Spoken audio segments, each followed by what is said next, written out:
Good afternoon. Does anybody have any admin or logistics questions? Any substantive questions? Yep. We go over question 2 of the homework. That's better for recitation than for lecture. So yeah, I can do it tomorrow in recitation. You got your computer open. Do you mind sending me an email? Because I'm sufficiently absent-minded. By the time this class is over, I will have forgotten. But yes, very happy to do that in recitation tomorrow. Other questions? All right, I have to start with a very unhappy admin logistics kind of thing, which is to say, don't cheat. I'm sorry that I even have to be talking about this, but 10 of you have violated academic integrity standards. That's a lot for a class of 100. I have frankly not seen this for a long time. In 33 years, we had one time about 12 years ago where it was this pervasive, but don't do it. We're pretty strict here about this. You can get yourself expelled. It's in general a 2 strikes and you're out policy. Don't cheat on the exams because that's absolutely, that's a big bad thing to do and serious consequences. And don't cheat on the homework because it's so stupid too. The homework does not matter for your first grade much anyhow. I've taught over 4,000 students. Almost never does anybody have their first grade changed by even 1 full grade level, no matter what they do on the homework. Homework is a means to an end. It's the way you learn. If you learn from the homework, then you'll do well on the exams. That's what drives your first grade. So if you're super uptight about grades, treat the homework as a chance to learn. Do not get obsessed about getting a perfect score on the homework. For example, don't keep doing homework if that prevents you from reading the material for the following week. Happy to answer questions. I'm not sure there's much on this. Don't do it. Also, this is a professional program. I'll tell you point blank, I will recommend for a job somebody in this class. I will never, ever recommend for a job anybody who is dishonest. All right. Don't like that. Now, fun stuff, math. Fun for one of us in the room, math. The topic for this week is how do we deal with situations when there are multiple objectives pertaining to a single problem, i.e. if you think in spreadsheets, there's several cells out there that you care about and want to make those be big or small. On the slide, the first 2 lines are sort of old-fashioned and inadequate ways to go about it. Not bad to know about them, but they're fairly limited. Goal programming is a much more robust way of dealing with these situations.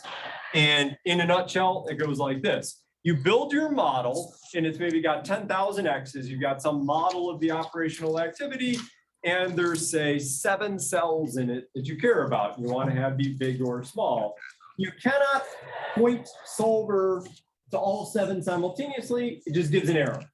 So the trick we do is we take those 7 cells, which we customarily abbreviate with G for goal, the thing you care about, what you get. So I would run to 1 to 7 here. I is not indexing X's, I is indexing goals. And you add the undershoot and you subtract the overshoot relative to whatever your numerical target was for that outcome. And you write that with your brain turned off, just copy it off the crib sheet, don't think about it. It's always the same way. So where we had 7 of these things that we cared about, now we have 7 of these soft constraints, and we have no purpose in life. And we've got nothing now to be our objective. So we create some meta objective that's a function of those D's. And we're going to minimize that, and that puts downward pressure on the D's, i.e. it puts downward pressure on the gap between what we got and what we wanted to get.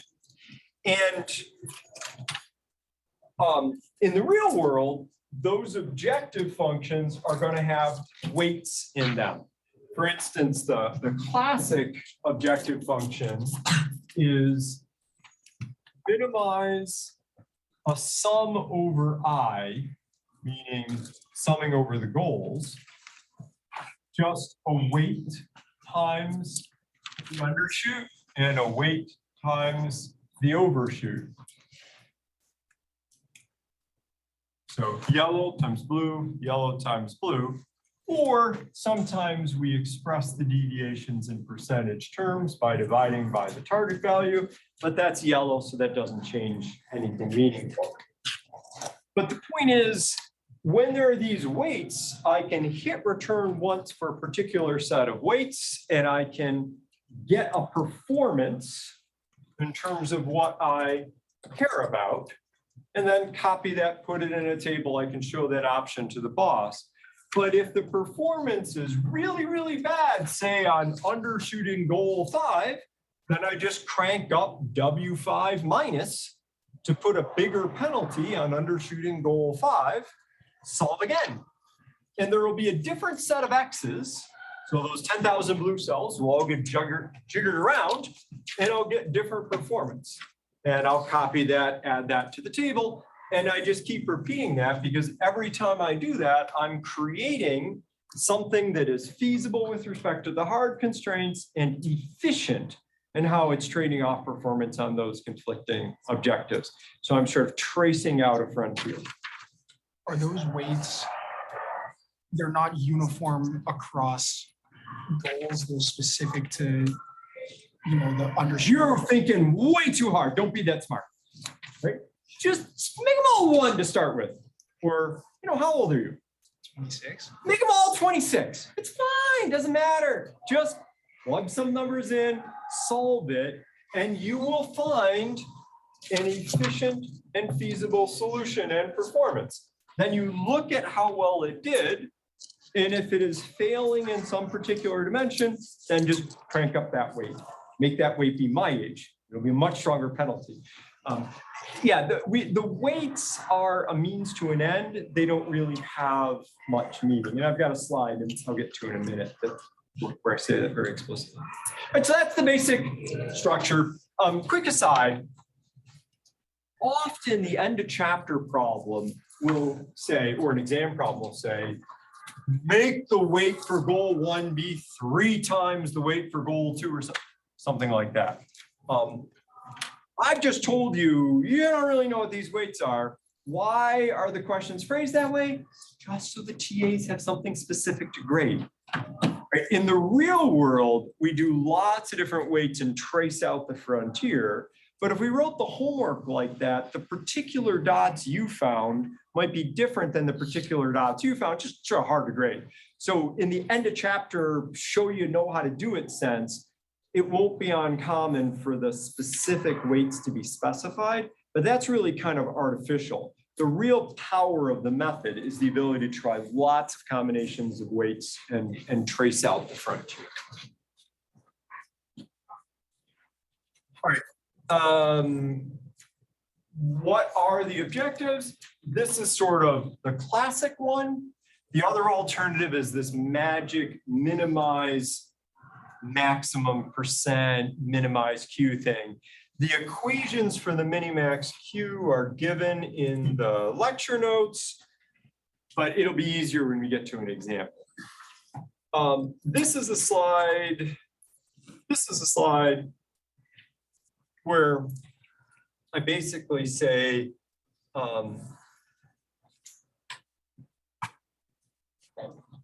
is it ever possible to actually know what the quote unquote right weights are? And the answer is, it's really hard. First of all, it's hard to get the data. Second of all, there are only correct weights if that rate of trade-off stays the same, regardless of how well you're doing on these different dimensions. So how much more would you have to be paid in order to be willing to work 5 more hours a week? There is no one answer to that. If your income starts at 50,000, it might take only 7,000 more before you're willing to work that much more to get that extra money. But if you're already making $1 million, there's a different trade-off. So most of the time, that idea that we can find one set of correct weights and just solve once isn't real, and that's why we solve multiple times. Okay, last point, and then we'll just, much of today is gonna be working examples. Ragsdale has a specific idea in mind when he says, solve this problem as a MOLP, as a multi-objective linear programming problem. For the purposes of this class and homework, you should know that meaning of MOLP. And that meaning of MOLP is just, it's a GP for which you have not been given specific values for the target. And so you have to do some pre-work to find those T's. But once you found the T's, then it's just a GP. How do you find the T's in that pre-step? By solving the optimization one objective at a time.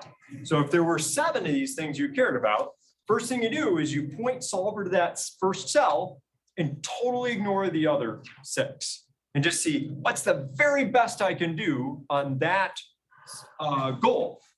Whatever that number is, that's your T1. Then you point solver to the second cell that you care about, ignore the other 6, and just see what's the very best I can do on that one. Whatever number comes out, that's your value for T2. Do that 7 times, now you've got 7 T's, and now it's just a goal program. So that's Ragsdale's meaning when Ragsdale says MOLP. It's just a GP for which you haven't been given the T's, so you have to do that little rigmarole first to find the T's. Here's how I think the rest of the world thinks about GP versus MOLP. The rest of the world says, back in the 1970s, Jerry Cohen and his friends were thinking about building dams and the fact that there are multiple considerations, and they invented a set of mathematical methods that they called goal programming. At the same time, in another city, a different group of people thinking about another problem that had multiple objectives, they started thinking things that were fairly similar, not exactly the same, and they called their thing MOLP. And then they both went to the conferences, and these people said, MOLP's great. And these people said, no, GP is great. But after they saw each other's presentations over the first 5 or 10 years, the people who were doing MOLP were like, you got a good idea over there. Let's just pull that little piece over here. It'll make MOLP better. And likewise, Jerry and his friends were like, oh yeah, that's a good thought. Let's pull that over and add that to GP, and it'll make GP better. And after about 10 years, for outside observers, the things had really just merged together into one overall spirit of approach to these kinds of problems. And you'll see a lot of textbooks and a lot of people just refer to GP MOLP as like one word, GP MOLP. Or there are people who say GP, but what they really mean is the whole set of methods, not just the ones that Jerry and his friends invented. So I think relative to most textbooks and relative to most of the field, Ragsdale is atypical in attempting to make them seem like they are different things. For most of us, we just think they're 2 names for a general problem-solving mindset. But within this class, so like when I assign an end chapter problem and it says do it as a MOLP, that's what it means for purposes of this class. That cool? All right, let's get to examples. Indeed, the first one is good because it is MOLPy and it is magical QE, both. They often come together, but they don't necessarily have to come together. There is such a thing as a MOLP that has that kind of objective.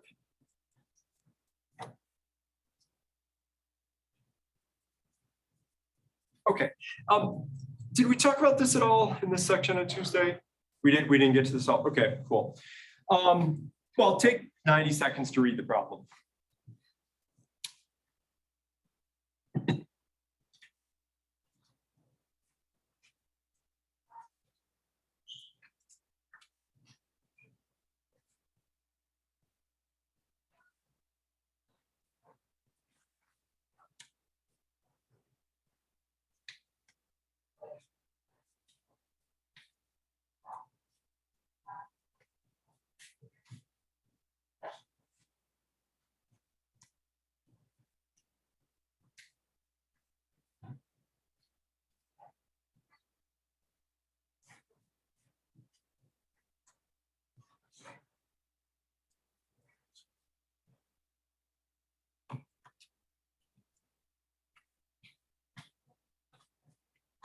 Right, so there's one main hard constraint. It's the second row up there, cost. Just start off cost to build these things.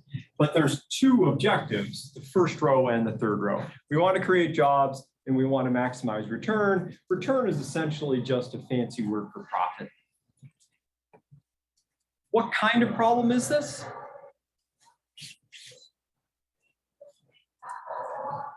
You mean like maximization?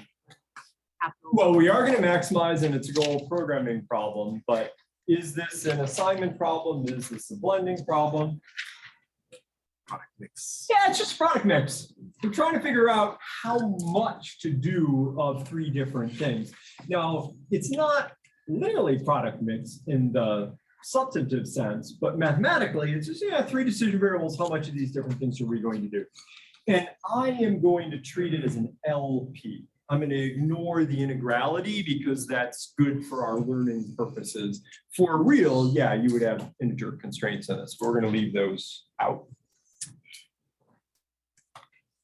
Yeah, anybody have a question about it?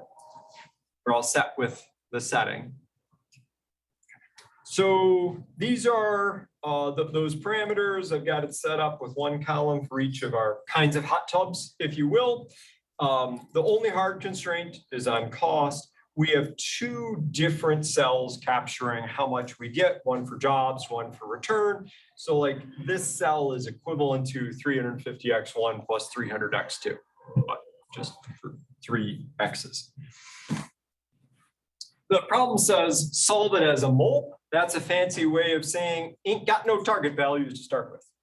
So before we get around to the GP stuff, we first got to find the target values. And the way we're going to do that is initially look only at this objective. And then it is just essentially a Howey problem. So I want to make job creation as big as possible by choosing the right values for those X's, subject to the resource constraint. And also there are simple upper bounds on the number of each of these things I can do. It's just like available locations. Non-negative, simplex, that's just a Howey problem. And when I've solved, I found out that the very, very most jobs I could ever create is 147.2. And so now that becomes T1. But before I go on, notice this is actually an outcome or a pair of outcomes. I can produce this. So this is an option to tell the decision maker about. And as I indicated at the end of last class, whenever there are only two goals, it's a really good idea to plot those goals on a graph. And so that dot indicates performance in terms of profit, the vertical dimension, and job creation, the horizontal dimension. But now I got to go back and find T2. How do I find T2? I just point solver to profit. All the hard constraints are the same. All the decision variables are the same. I'm just considering the second objective. And I find out that if the only thing I cared about were profit, then I would be able to create $993,000 in profit. And by the way, that is another option we have. So we should tell the decision maker about it. So I'll add that to my table. And unsurprisingly, the second dot is higher than the first dot because when I created the second dot, I asked solver, what's the highest you can go? And likewise, the first dot is to the right of the second dot because the way I got the first dot was to say, go to the right as far as you possibly can go without worrying about how high or low you are. So those two dots are anchoring either end of the efficient frontier. And in a minute, we'll fill in dots in between so we can see the rest of the frontier. So that's the pre-step. Now we've got the T's. Now it's just a goal program. So how do you do a goal program? We make room for our, oops, that's a row. Make room for the undershoot and overshoot decision variables. They're blue. They're honest to goodness decision variables. And we fill in the formula for the left-hand side by copying it off the cheat sheet without thinking. Just, it's always this formula. And in a minute, I'm going to add the constraint that this left-hand side is equal to that right-hand side to add the soft constraint to the formulation. But we have to get the objective right. So what is our overarching objective function that's going to put downward pressure on the Ds? Minimize the maximum percentage deviation. So that says we are going to use this magical mystical Q thing. And we're going to be working with percentage deviations, dividing the deviations by the targets. So let's get our percentage deviations.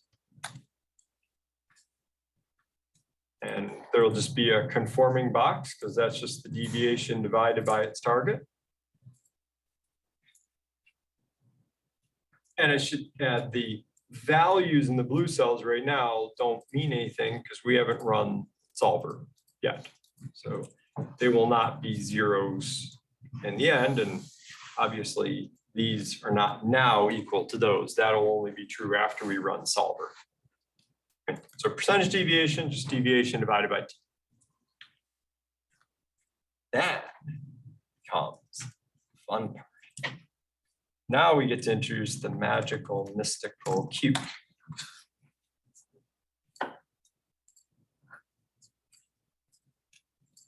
It's blue. It is a decision variable. So like every year somebody asks, and I told you in SOIS, what's the formula? There isn't a formula. It's just a number. You fill in any number you want. And because we're going to make it a changing cell, we color it blue, we're going to give solver permission to change its value. The yellow cells are just numbers, no formula, but they're facts, they're constants. We don't give solver a chance to change the facts. But we do give solver permission to change the value in the blue cells. All right, so now we're going to minimize Q. We have the original X's and the D's. Those are blue cells. So we've got to put those in the changing cell area. And also Q. So cell H2 shows up in two places. It is the target, the set objective, and it is in the changing cells. You have seen that once before. I know it seems strange, but when we maximized flow on the return arc, we were doing the same thing. We had a specific cell, which was both the blue cell and the thing that we were, well, then max, your min. All right, we're going to add our soft constraints, same way we would add any other constraint. Highlight the left-hand side, choose the comparator, in this case equals, and then the right-hand side. And then we're going to add one more set of constraints, which are the ones here. So the percentage deviations are all less than or equal to the Q. We're going to try to push Q down, but this will prevent Q from going to minus infinity. And I'll explain that more in just a minute. Oops. Back to where I can see that. Add those four cells less than or equal to magical Q. So highlighted four things on the left, highlighted one cell on the right. Solver is smart enough to know that means four separate constraints. So solver understands that as cell F8 less than or equal to Q, G8 less than or equal to Q, F9 less than or equal to Q, G9 less than or equal to Q.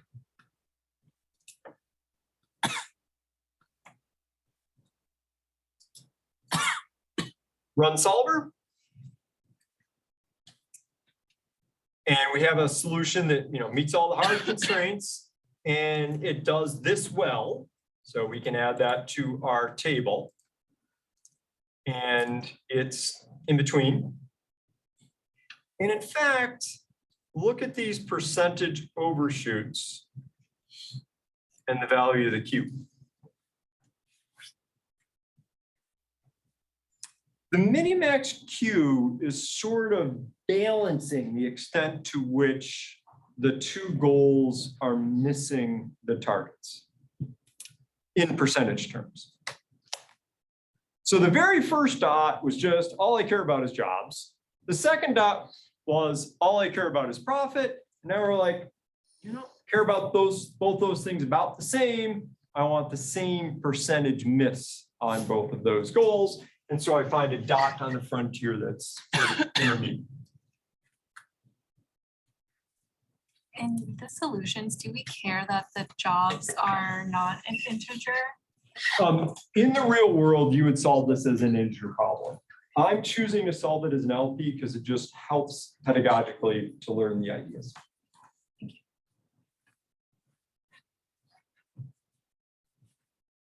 All right. All right, so do you want to know how the magic works? Here's how to think about this. We've got 4 deviational variables. In general, we'll have 2 times the number of goals. And then we just turn them into percentages. Think about those as posts, like wooden posts sticking up out of the ground. And before I ran optimization, there was a tall post, there was a smaller post, the posts were of different heights. Think about Q as the height of a great big sheet of plywood that starts up high in the air. When I ask Solver to minimize Q, I'm saying bring that sheet of plywood down. But there is a constraint. I'm not allowed to punch the post through the plywood. That is, I have constraints Q greater than or equal to DI minus over TI and Q greater than or equal to DI plus over TI. Those are the constraints on that slide. So those say not allowed to punch the post through the plywood. So Solver's out there bringing the plywood down until it hits the first post, the tallest post. Solver does not give up. Solver is tenacious. Solver wants to make you happy. So it says, what can I do to get that plywood lower? Well, maybe I can make this post go down. That is, reduce that particular deviational variable. Now, some of the other posts are simultaneously going to come up because those objectives are in tension with each other. But it will rearrange the X's in order to shrink the tallest post up until the point where there are 2 posts that are the same height. And now the plywood's sitting on 2 posts. That's as far as it goes here because there are only 2 goals. But if there were 7 goals, then it might be that we can make both of these 2 posts go down further by having some of the other 5 posts come up. And Solver will keep rejiggering the X's until it gets to the point where it can't push one of the posts that the plywood is resting on down without having another post that the plywood is on come up. And that's the point that it will stop. And that's why it stopped with both of those having the same value. Back to your question, if we were doing this as an integer problem, wouldn't be able to make them exact because the posts would move in chunky steps rather than smoothly. So that's why I do this as an LP. And is that because jobs and returns are at tension with each other? Absolutely. But it's not undershoot and overshoot that are at tension with each other? I think that's also true. But like we could compute this ratio of returns per job, right? And if we care primarily about returns, we're going to do as much lunch counter as we can. And if we care about jobs, we're going to do more of the standalone. So some of those products are better at one thing. Some of the products are better at a different thing. It's not as simple as that because they're also connected by the hard constraints.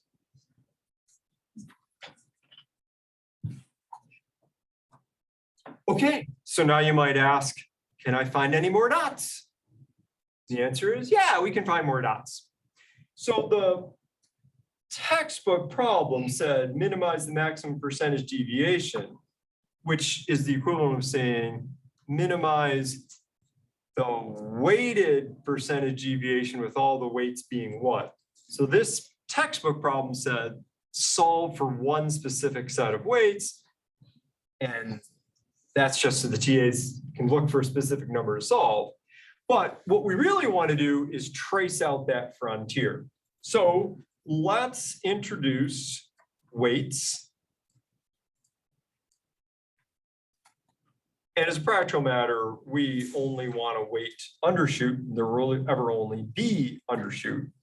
And then we can have the weighted percent deviations for undershoot and overshoot just be the weight times the percentage undershoot or overshoot. So let me make this weight be 2. So these are the actual percentage undershoots. These are the weighted percentage undershoots. This is just 2 times cell F4. Now I'll change my Q constraint so that Q is greater than or equal to the percentage deviations. In other words, all I've done is I've added WI minus and WI plus to those constraints, because now I'll be able to twiddle around with the weights and find a bunch more solutions. So I'm going to solve this in a minute with the weight on undershoot of jobs made to be 2. And I'm going to find another dot. Will that dot be to the left of the middle dot or to the right of the middle dot?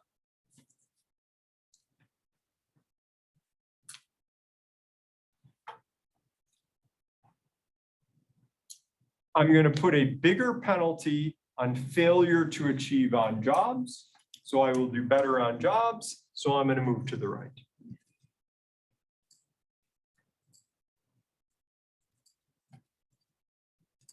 So now this is what's balanced. The weighted percentages are balanced. I found another solution. And I add that to my curve. If I want to move still further over, I just crank up the weight even more. Every time I add a different set of weights, I get a different solution. I add it to my table, then I'm going to show to the boss. If the boss says, you idiot, we don't want to be over there, what can you do over here? You say, chill, guy, no problem. I'm just going to reverse the weights, go the other direction. And every time I solve, I'm going to find a new solution. And I can do this as long as it is useful to refine our knowledge of that curve. If the problem has stakes of $1 million or so, that's not that big a problem. I might only do this for 30 minutes or something like that. If the problem is $1 billion problem, my analyst time is very cheap. I'll do a whole bunch of these and really fill in the curve very thoroughly. And back to your question, if the decision variables are integer, then it's not a continuous curve. It'll be a discrete set of dots. Has anyone automated this so you can? Yeah, sure. Excel is not the world's most advanced optimization software. So 100% when you learn better software tools, yeah. The background history on this is through about the 6th edition, Ragsdale gave a little tool called Sensitivity Assistant that would do this. But it uses macros in ways that makes your computer vulnerable to being hacked. So for that and for other reasons, you can see he switched over to encouraging people to use the analytical solver platform, not plain old solver.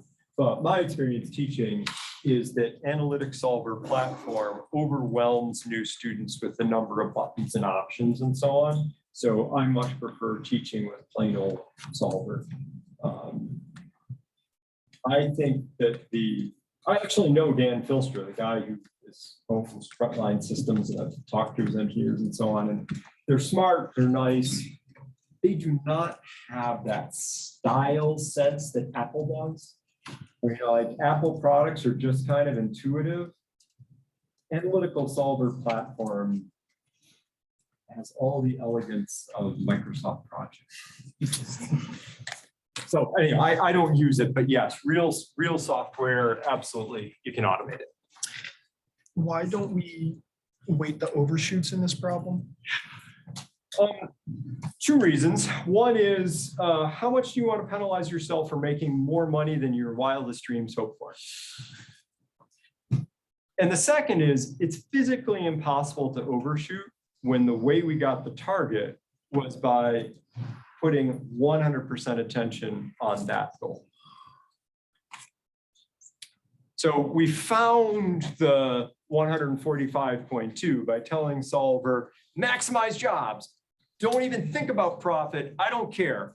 1 billion% focus on job creation. That's what I got. I'm never going to be able to do better than that.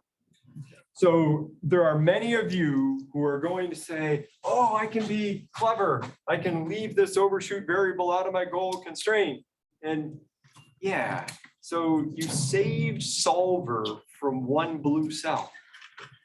Solver doesn't mind 10,000 blue cells. Don't kill yourself making Solver's life a little easier in this regard. Absolutely professionally on the job if it's an integer program and maybe even a nonlinear integer program. So saving a blue cell actually helps the computer in a meaningful way. Yeah, then maybe do that. But this week and in this course, just go ahead and include the overshoots even when they're automatically going to be 0.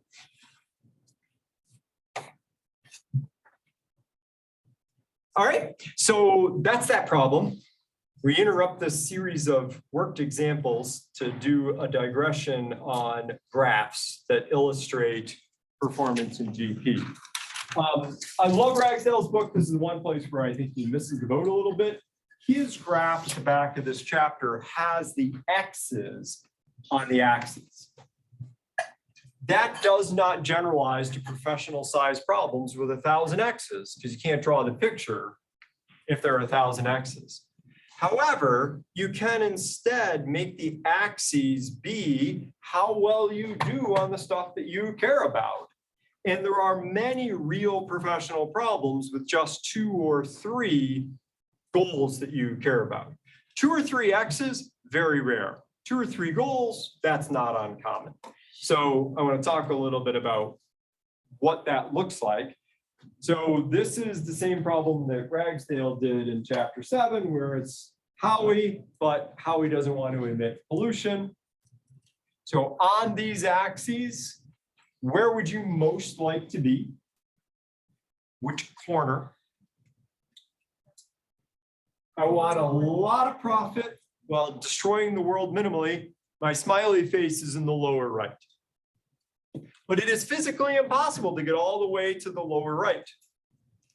That line is the frontier. That's the farthest you can get towards a smiley face. Be nice to be over here, but it's infeasible. You could be way up in the upper left, but that's just stupid. That is, more formally, suboptimal. You can get to the frontier, so you want to be someplace on the frontier. So you show the boss this picture. And if the boss has any kind of sense of humor, then you can go ahead and put the smiley face there. I literally have done that a few times, briefing people. But if they don't have much of a sense of humor, you still, at least you're going to say, is we all understand more profit is good, less pollution is good. We'd like to be down in the lower right-hand corner. Unfortunately, reality sucks. We're not able to get there. That line is the best we could ever do. You don't want to be to the upper left. You want to be somewhere on the line. And then you like butter them up with, and you with your authority and your wisdom, you are empowered to make the difficult decision of what dot on that curve is the best for society, the corporation, whoever, and the decision maker, without having to know the word goal programming, without having to know anything about blue cells, says, my judgment is the way I want to trade off performance on those objectives is I choose this dot and then you go back and deliver it. So that's pretty straightforward when there are 2 goals, but there are times that we might want to have 3 goals. This is how you draw 3 goals on a 2-dimensional piece of paper. You basically have multiple frontiers corresponding to different levels of performance on that 3rd goal. So the story here is so on max profit, minimize pollution, but I also want to just keep my company simple. All of the things equal, I'd rather only be making and selling a small number of hot tubs. If I only sell 2, my frontier is that blue. And by the way, where's the smiley face now? Upper left. Yeah, I changed the axis. Now we're trying to go to the upper left. As I add more products, in Howie terms, add more different kinds of hot tubs, I can move the frontier closer to the smiley face that is in the upper left. That is giving up performance on the 3rd objective of keeping life simple allows me to do better with respect to the objectives that are depicted on these axes. And the way you read that is going from 2 products to 3 makes a difference. We move the frontier. Adding the 4th product, diddly squat. No reason to do that. Then the 5th product did help a little bit more. And we can do other examples. Here's a more real example. This is assigning students to capstone projects. The numbers themselves are made up. The numbers themselves are just random, but the setting is very much one that you guys have an interest in next year. So the 3 things that we care about for this assignment problem is happiness of students. So imagine you all rate the different capstone projects on a scale of 1 to 10 or whatever, as big numbers are good, and we're trying to get you into products you like. The horizontal axis is how much the whole capstone enterprise costs the dean. So the more projects we run, the more expensive for the school. And then the multiple colors correspond to different limits on the number of students that can be in an individual project. So smaller, better for quality of educational experience. If we insist that we never have more than 5 students in a capstone course, then we're stuck down here a long ways away from the smiley face. If we allow larger capstone projects, then the capstone project that everybody loves will have more students in it. And that will allow us to both have students get into projects they like more and get by with fewer classes. Fewer capstone projects run. I'll do one more. This is Wendy's diet problem. The 2 axes are fat and sodium. We like low, smiley face in the lower left. The 3rd dimension is how well you do on vitamins. If you insist on getting 100% of the RDA recommended amount of vitamins, then you're in the curve that's furthest to the upper right. You're a long ways from the smiley face that's in the lower left. If you're willing to relax performance on the vitamin constraint from 100% to 90%, you can move a lot closer to the smiley face. And as you cut from 90% to 80%, you make another big step towards the smiley face. But after that, the steps start to get pretty small. And relaxing the vitamin constraint from I get at least 70% of the vitamins to at least 50% of the vitamins doesn't do diddly squat.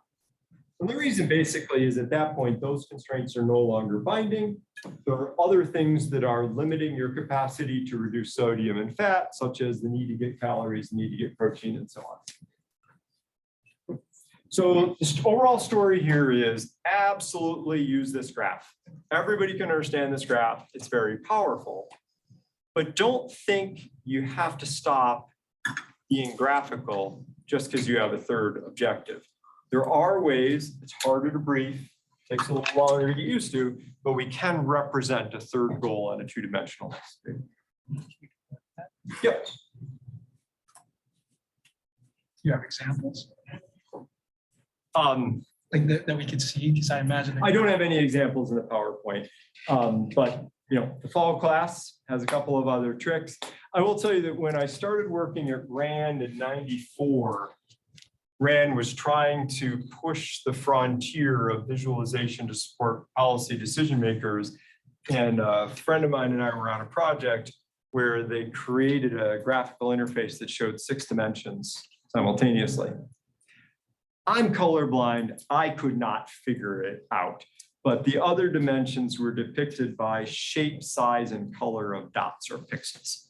And it was not easy to read even for people who could see color, but my one friend got good at it. And then he had sliders that corresponded to the different decision variables, and he could drive through the 6-dimensional space by adjusting the sliders to find good trade-offs.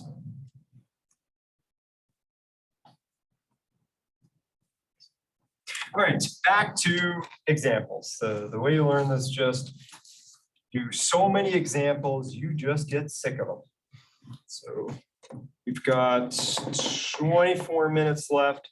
So Reeves will do very quickly, because Reeves is basically a rocks in bags problem, and we did that at length last time.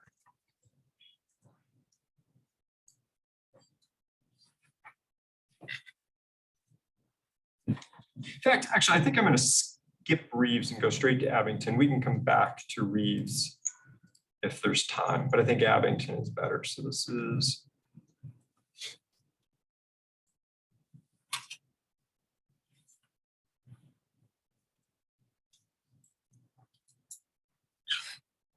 as a public finance problem.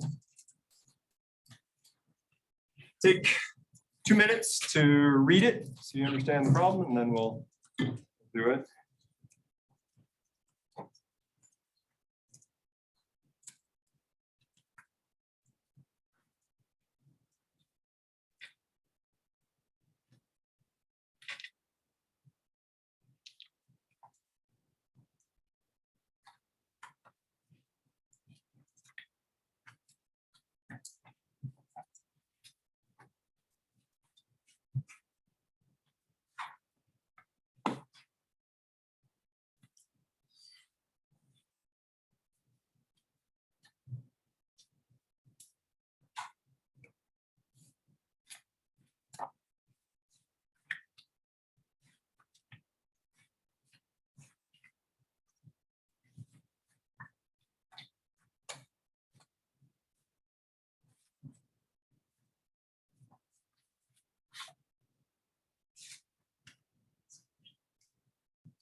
All right. How many decision variables and what are they going to stand for?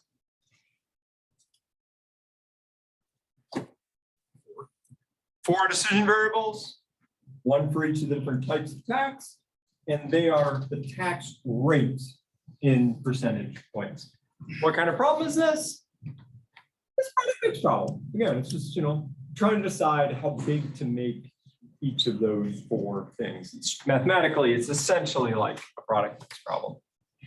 There are some direct lower and upper bounds on the x's, 1 and 3%.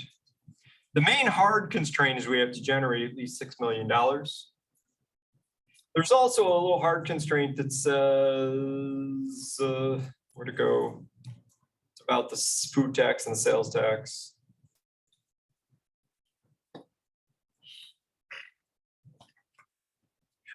The tax rate on food cannot exceed half of the sales tax rate. So X3 less than or equal to 0.5 times X1.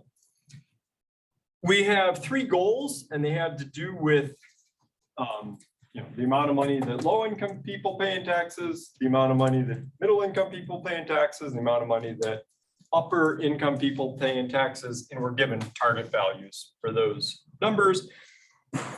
And the overall problem says minimize the maximum percentage deviation from those goals.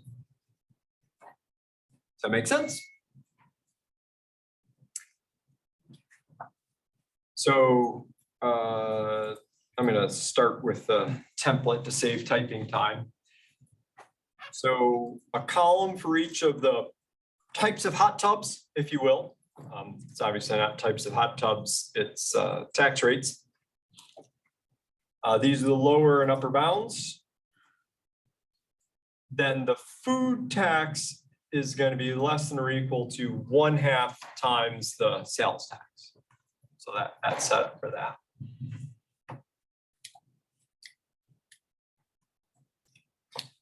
The G of X's are the sum product of the taxes per unit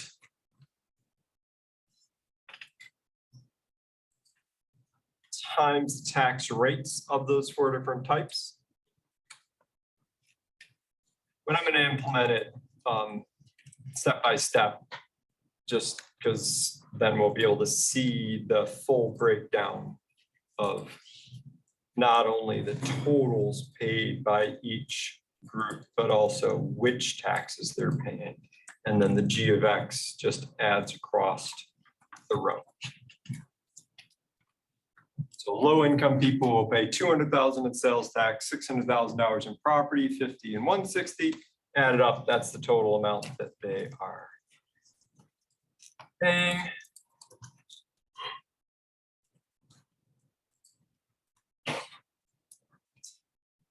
And the sum of those things is what is going to have to add up to be the 6 million when we get to a finished solution. The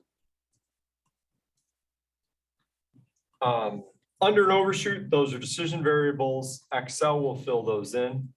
The left-hand side is always what you get plus undershoot minus overshoot. Fill that in without thinking about it. And we were told to work this problem with percent deviations. Percent deviations are just the deviations divided by the targets. And Q is both the decision variable and target. So fill it in with any number you want. Solver is going to make it become equal to the right value. We're giving it permission to change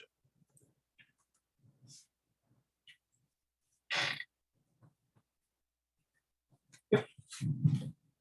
And because they gave us those targets, so we don't actually have to go through and solve each goal one. Okay. Correct. So in Ragsdale's terminology, you'd say this is a GP, not a MOLP. But we got these targets however we got them. So city council just talked to each other for 90 minutes and they got tired and had to go to the bathroom and pick these numbers. And now we, the analysts, have them. Questions about setup of the spreadsheet? All right, so in Solver, magical mystical Q is to be minimized. It is the objective.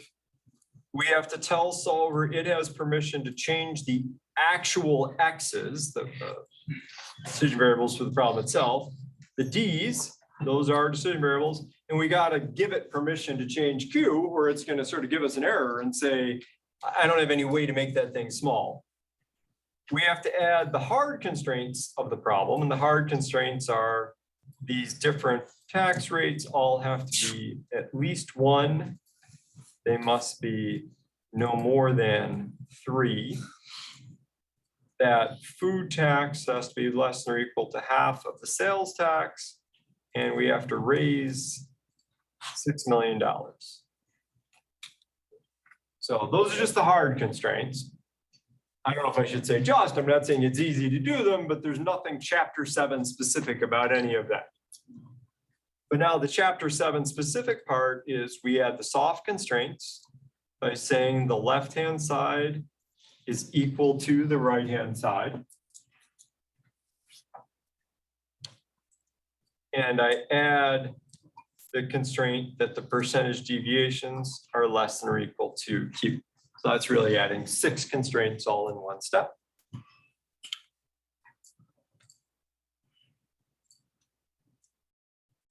Solver does its magic. We're raising $6 million. Those are the actual amounts paid by the groups. And we have balanced the under and overshoot. We couldn't make 2 pillars be the exact same because this other constraint is binding. The food versus sales constraint is what is preventing us from getting the top pillar to go lower.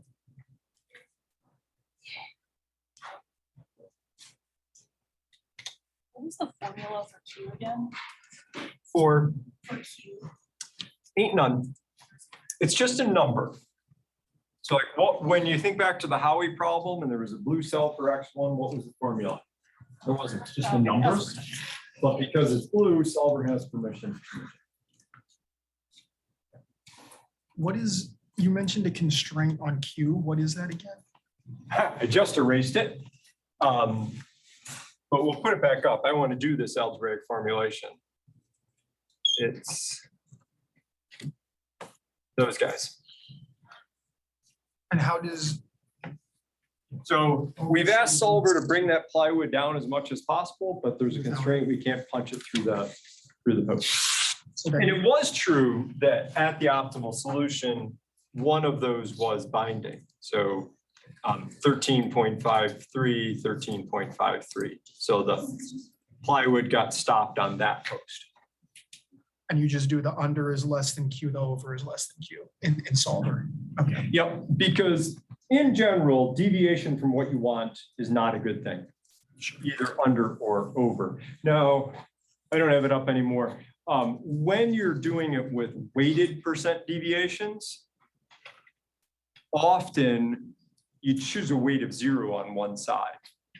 So if the thing you're doing is maximizing profit, you'd put a 0 weight on overshoot of that. In this case, two-sided penalties actually, I think, make sense. You don't want to go too much over or too much under the targets for any given group. Would this be a question where you might ask us to weight these decisions? Like if could city council care, I guess in theory, they could care more about one group of people or the other, but if you want to. 100%. So the textbook problem said do this, so it can be graded by the TAs. But in the real world, you would present a menu of options. And you would, in this case, because it's 3 dimensions, it might be that you would do it just with the table, or maybe you do the methods we just discussed. But that would be what you would focus on. It's a bunch of dots that correspond to performance in terms of who's paying different amounts of taxes. All right, let's do the algebra, right? You're probably getting the hang of, we just turned the crank on the spreadsheet, probably do another one tomorrow too. What does the algebra for this problem look like? Literally, minimize Q. Oh, and by the way, the very top, you're going to say, let Xi be the tax rate for tax I. And for the Q and the Ds, because they are standard, they're the same in every problem, you can just say, let Q be the minimized maximum percentage and the deviational variable, and use the standard notation for the deviational variables, DI minus and DI plus. That is, you can just say that because we'll know what the standard notation is, because this is the same for every chapter 7 column. The Q's and the D's are not really problem specific.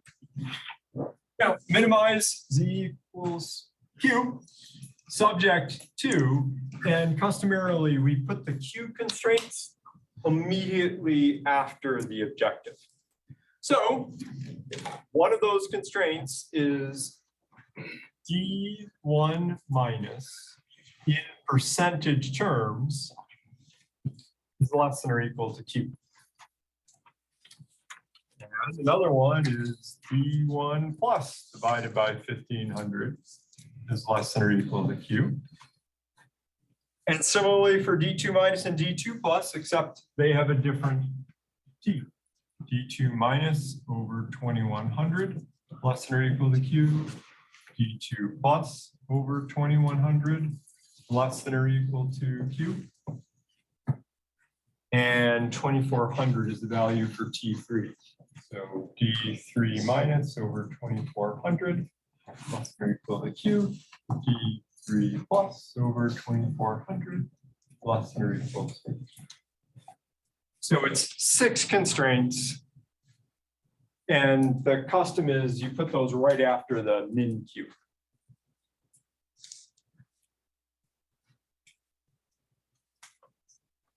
And then customarily, the next thing we write are the soft constraints. So the soft constraints, well, I guess I'll do it right here. The first soft constraint is what low-income people are paying in taxes plus D1 minus D1 plus is equal to 1500.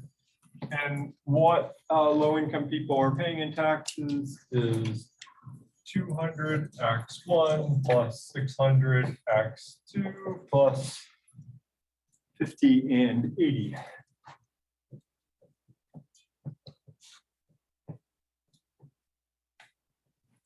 And we have one of those for each of the goals, one of those for each of the groups. So for middle income folks, it's 250 x1 plus 800 x2 plus 100 x3 plus 100 x4 plus D2 minus D2 plus is equal to our target for raising taxes from middle income folks of 2100. And then 400 x1 plus 1200 x2 plus 120 x3 plus 120 x4. That's the amount of taxes paid by high income folks. And undershoot relative to their target, subtract overshoot relative to their target. That's going to be equal to their target.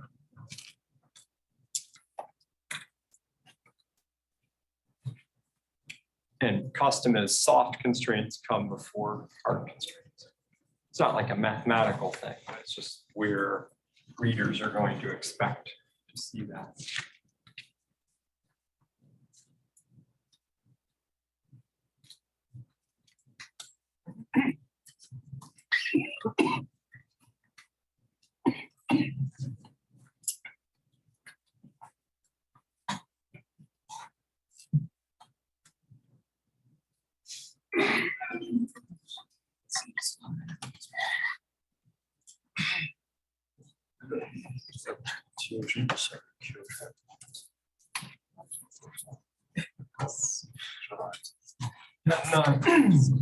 The hard constraints are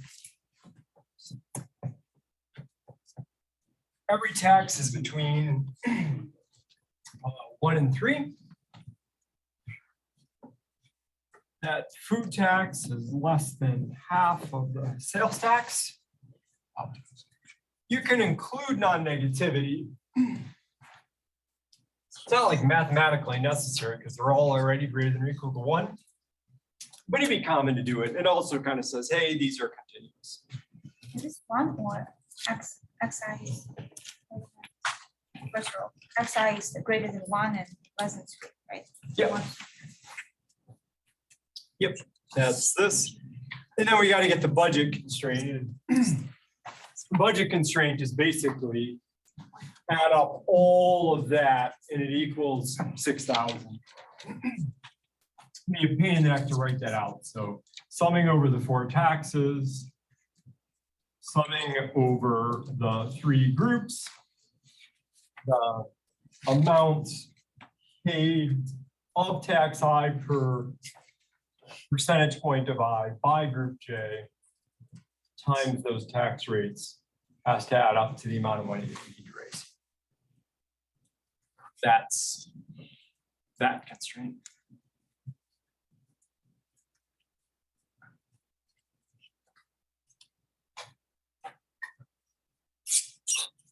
So this stuff is not really chapter 7 specific. That's just the constraints that are part of this problem. But the rest of it is the chapter 7 apparatus for balancing the multiple objectives. And sometimes on an exam, I'll only ask for this apparatus, and I'll just leave that out, leave that abstracted. Or sometimes I will ask you to do that also, sort of as a review from earlier chapters.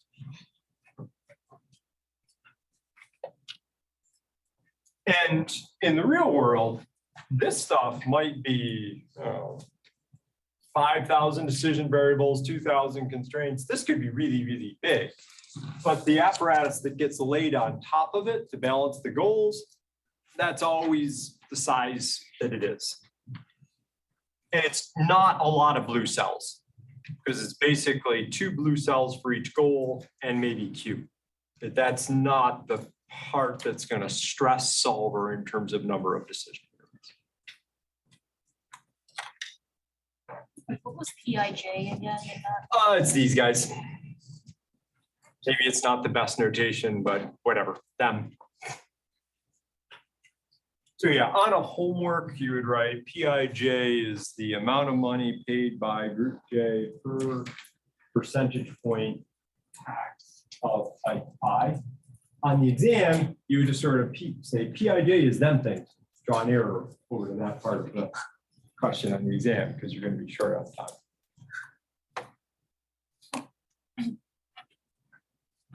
That's like PIJ is amount of money paid. PIJ amount of money paid by group 5. Yep. Following table summarizes how much tax revenue would be generated from each segment of the population by the 1% increase in each of the tax categories. So that's Ragsdale's terminology for it.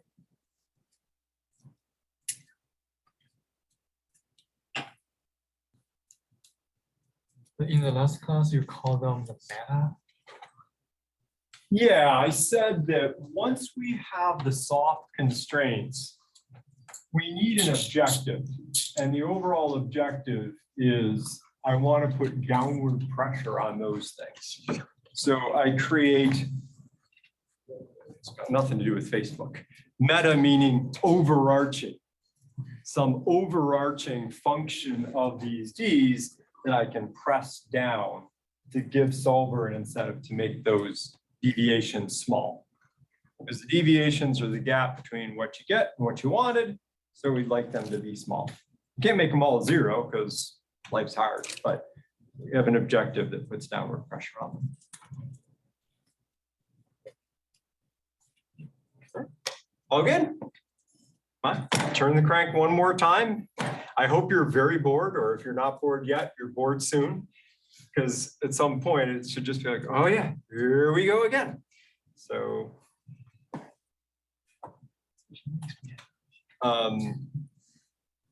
environmental problems generate multiple objectives a lot. So this is a nice, it's a very, very small version of it, but it's a version of a real problem.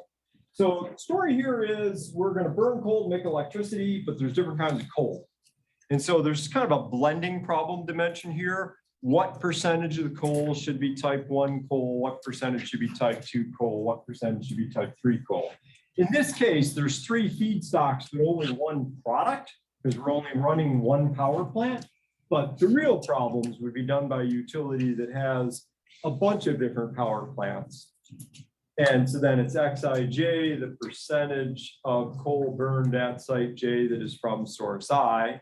So it's a matrix, not just 3.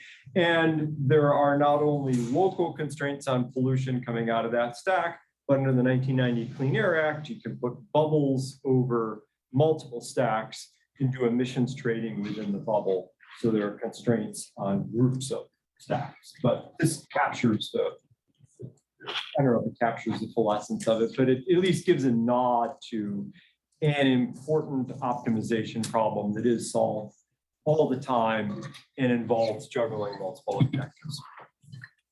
So the good stuff is you want to make pounds of steam because pounds of steam is what turns the turbine to make electricity. The bad stuff is the sulfur and the particulates. That's what makes people unhealthy and damages the environment. There are EPA limits, hard constraints. You go to jail if you violate them, or at least pay big fines on sulfur and coal. But we also have objectives not only for power production, but also for sulfur and particulates. So this illustrates, again, you can have a goal on the same outcome for which you have a hard constraint. We had that in the glisten paint problem.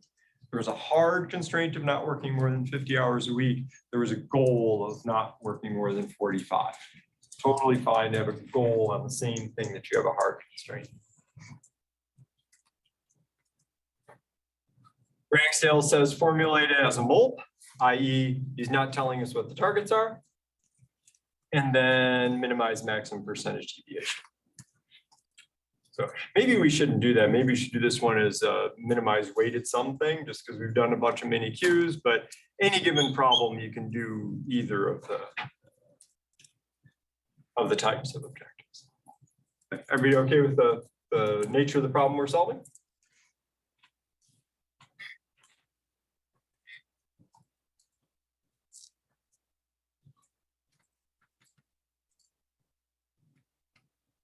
So these are the hard constraints, but we don't yet have targets.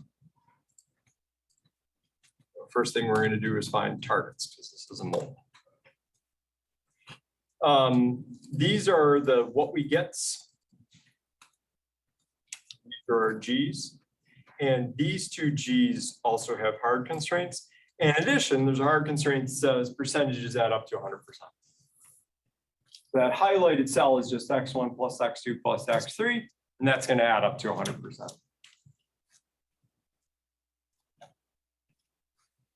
So what is the most steam that I can produce consistent with meeting those EPA requirements?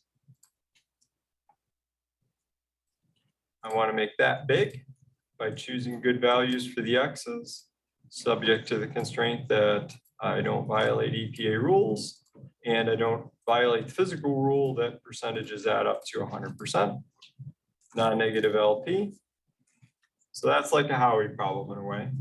And we find out that the very most steam we can produce is 32.2. So since we're saying, let's solve this as a MOLP in Ragsdale sense of the term, there's T1.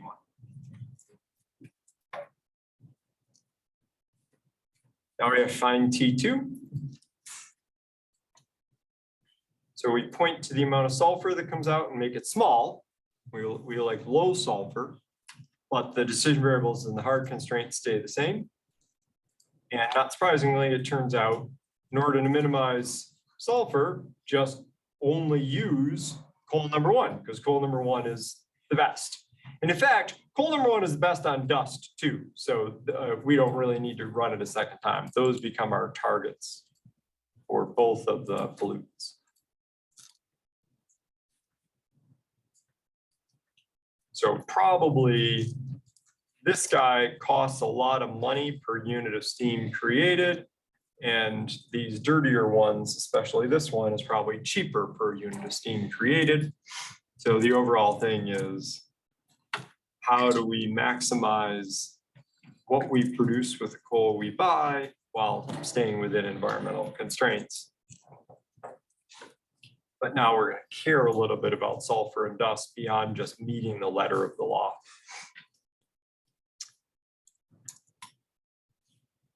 So we need some D's.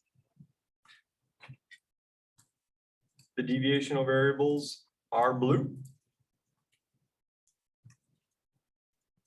The left-hand side, don't think about it. It's just what you get plus undershoot minus overshoot.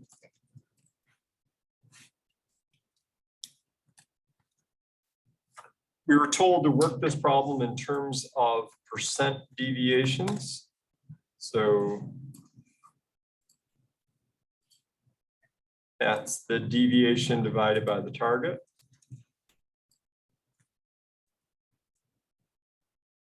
Expressed in percentage terms.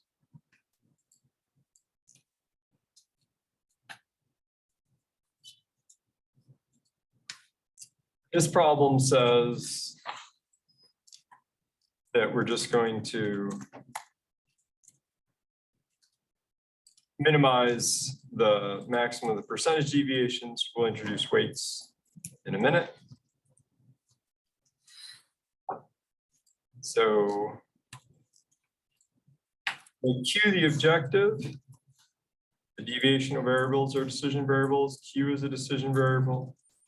Add the soft constraints as equalities, equal the target.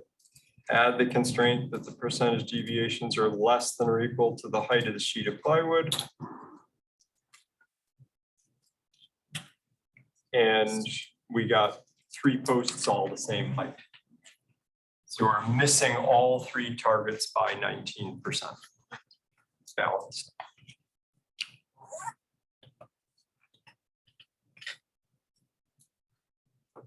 Is that the right answer? Martin and Joe would say, yep, full credit on the homework. Is that where you would stop in the professional world? No, we would want to introduce the weights and then generate some other options. So, and how do you do that? Well, we just add the weights. And you probably don't want to put any penalty on under polluting or over generating electricity. It's gotten to be a very messy spreadsheet, but oh well. Weighted percent deviations, those are just the weight times the percent deviation.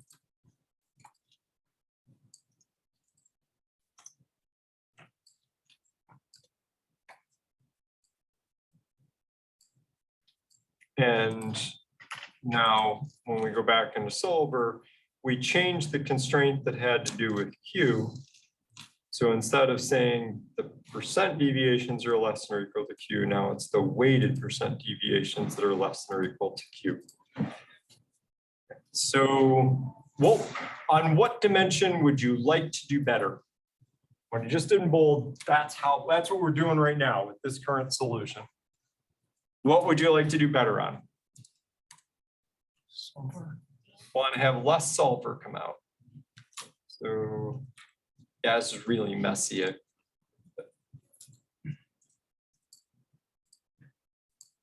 So this is the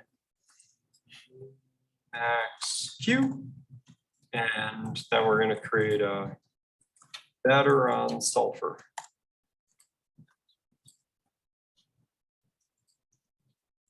So we want to penalize overshoot on sulfur. Let's just try doubling it. Bless you.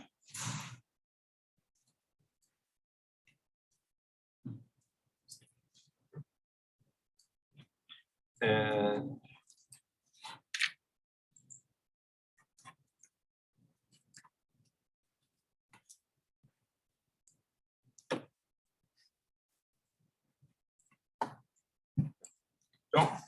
does better on sulfur, does worse on power, keeps coal dust the same. If I crank this up even more, presumably we'll do still better on sulfur. Yeah, got it down to 1149. Every one of the solutions it kicks out is feasible, satisfies all the hard constraints, and it's efficient. It's on that frontier. This frontier exists in 3-dimensional space. So it's not a line, it's a curved surface. The more goals, the more dots you need to trace out that frontier. It takes a lot of dots to visualize a 3-dimensional frontier, but as you were sort of suggesting, write a do loop, let the computer do this over the weekend, come back, and you're a hero. Okay, tomorrow I may do another one of these, but also tomorrow is the last recitation before the finals, so you can ask questions for the whole course, not just after 7.